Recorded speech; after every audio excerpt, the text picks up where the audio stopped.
Pencil shading అనే class attend అయ్యానండి. మా టీచర్ వచ్చి స్వప్న మ్యామ్ అండి. తను చాలా బాగా చెప్తారండి.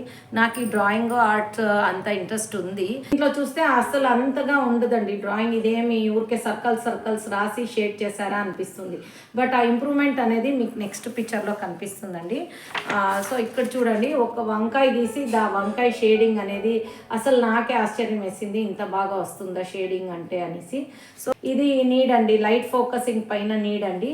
చూడండి యాపిల్ అండి, యాపిల్ ఎలా కనిపిస్తుంది, ఆ షేడ్స్ ఎలా ఉంటుంది యాపిల్ పైన అని. ఇది ఒక ఆబ్జెక్ట్స్ అండి, ట్రయాంగల్, స్క్వేర్, వెనకాల ఇంకా లైటింగ్ వస్తే మనం ఆ షేడింగ్ ఎంత దూరం ఇవ్వాలి, మన ఎఫెక్ట్ ఎలా చూపించాలని చూపించారు. ఇది కూడా ఒక షేడింగ్ అండి, ఒక డ్రాయింగ్ అండి. సో ఇదంతా వైట్ అండ్ బ్లాక్లో షేడింగ్ అండి.